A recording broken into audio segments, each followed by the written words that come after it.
দেয়ালের কান না থাকলেও কান আছে ফোনের। আপনার সব সময়ের সঙ্গী মুঠোফোনে ওত পেতে আছে ভার্চুয়াল গোয়েন্দা। দেখতে পায় ক্যামেরার চোখ দিয়ে, শুনতে পায় ফোনের কথাবার্তা। হোয়াটসঅ্যাপ মেসেঞ্জারে পাঠানো টেক্সট, ভয়েস কল, ইমেজ সবকিছুই হাতিয়ে নিতে পারে বিশেষ কোনো গোষ্ঠী, রাষ্ট্রীয় গোয়েন্দা সংস্থা কিংবা স্বৈরাচারী সরকার। গোপন নজরদারির কাজে যে ধরনের প্রোগ্রাম ব্যবহার হয় তাকে বলা হয় স্পাইওয়্যার। বর্তমানে প্রচলিত হ্যাকিং সফটওয়্যারের মাঝে সবচেয়ে অত্যাধুনিক আবিষ্কার হচ্ছে পেগাসাস।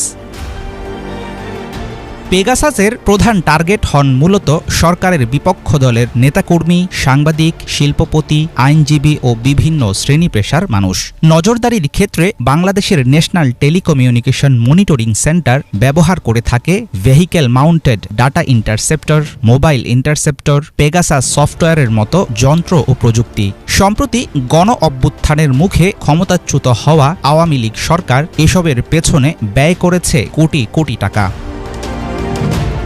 আন্তর্জাতিক সংবাদ মাধ্যম দ্য গার্ডিয়ানের প্রকাশিত একটি অনুসন্ধানী প্রতিবেদনের পর বিশ্বজুড়ে আলোচনায় আসে পেগাসাসের নাম। আইএসও কিংবা অ্যান্ড্রয়েড, ইসরায়েলের এনএসও গ্রুপের তৈরি এই গুপ্তচর সফটওয়্যারের মাধ্যমে হ্যাক করা যায় যে কোনো ধরনের স্মার্টফোন। ব্যবহারকারী জানতেও পারেন না তিনি হারিয়েছেন ফোনের নিয়ন্ত্রণ। একসময় ফিশিং লিঙ্কে ক্লিক করলে হ্যাক হতো ফোন। পেগাসাসের ক্ষেত্রে এসব কিছুই লাগে না। নিরীহ কোনো মেসেজ কিংবা হোয়াটসঅ্যাপ কল থেকেও জিরো ক্লিক পদ্ধতিতে ইনস্টল হয়ে যায় এই আড়িপাতার যন্ত্র। পেগাসাসের দুর্ধর্ষ ফিচার হচ্ছে এটি যে কোনো সময় যেমন স্বয়ংক্রিয়ভাবে ফোনে জায়গা করে নিতে পারে, তেমনি চুপিসারে মুছে দিতে পারে নিজের অস্তিত্ব। দূর থেকে নিয়ন্ত্রণ করা সম্ভব। সফটওয়্যারটি একবার ইনস্টল হলে ভয়েস কল, মেসেজ ছাড়াও টাইপ করা পাসওয়ার্ড, কন্ট্যাক্ট লিস্ট, ক্যালেন্ডার, ইন্টারনেটের ব্রাউজিং হিস্টরি, ফোনের মাইক্রোফোন দখলে নিতে পারে। ইচ্ছে মতো চালু করতে পারে ফোনের camera, GPS, data, email, live monitoring তখন গুপ্তচরের হাতের মুঠোয়। অনেক ক্ষেত্রে স্পাইওয়্যারটি নিয়ে নেয় স্মার্টফোনের রুট প্রিভিলেজ ও জেইল ব্রেকের মতো সম্পূর্ণ নিয়ন্ত্রণ। তখন ফোনের মালিকের চাইতেও ক্ষমতাবান হয়ে যায় জুড়ে বসা গোপন এই সফটওয়্যার।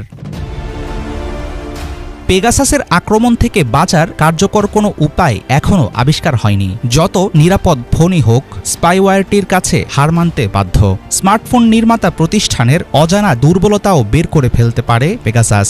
প্রযুক্তিবিদরা বলছেন, গুপ্তচর সফটওয়্যারের এই ধরনের আক্রমণ রুখতে সত্যিকার অর্থে সাধারণ ব্যবহারকারীদের কিছুই করার নেই। সে কারণে বলা যায়, আপনার হাতে থাকা ফোনটি হয়তো আপনার অজান্তেই সরকারের কাছে পাঠিয়ে দিচ্ছে সব তথ্য।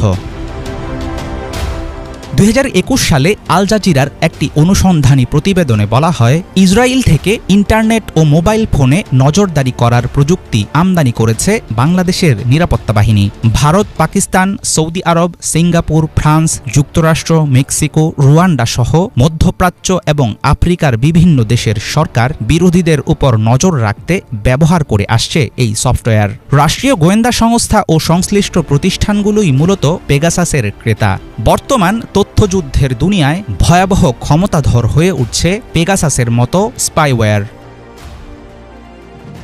হাফিজুল ইসলাম, বাংলা ভিশন।